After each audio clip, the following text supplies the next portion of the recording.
अवैया 16 दिसंबर से रायपुर में छत्तीसगढ़ विधानसभा के शीतकालीन सत्र पर मुख्यमंत्री विष्णुदेव साय की अध्यक्षता में भाजपा विधायक दल की बैठक हुई।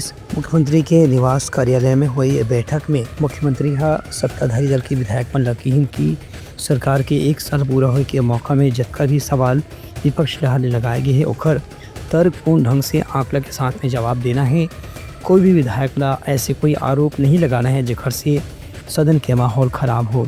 मौका में विधानसभा के सत्र के बारे में भी मुख्यमंत्री चर्चा करी। ये बैठक में प्रदेश भाजपा अध्यक्ष विधायक किरण सिंहदेव, प्रदेश के संगठन महामंत्री पवन साय, क्षेत्रीय संगठन महामंत्री अजय जमवाद और प्रदेश के प्रभारी नितिन नवीन समेत उप मुख्यमंत्री अरुण साव और विजय शर्मा भी मौजूद रहे हैं। राज्य के मंत्रिमंडल के सदस्य माला भी मुख्यमंत्री हकीम की जौन विभाग के प्रश्न विपक्ष ढाले उठाए जाही ओकर तर्कपूर्ण ढंग से विधिवत जानकारी प्रस्तुत करना है जेखर से विपक्ष ला कोई भी विवाद के मौका ध्यान मिल सके। यह मौका में मुख्यमंत्री हकीम के सदन की कार्यवाही में भाजपा के हर विधायक ला हर दिन मौजूद रह के प्रयास करना है। Bureau report Uttarakhand news.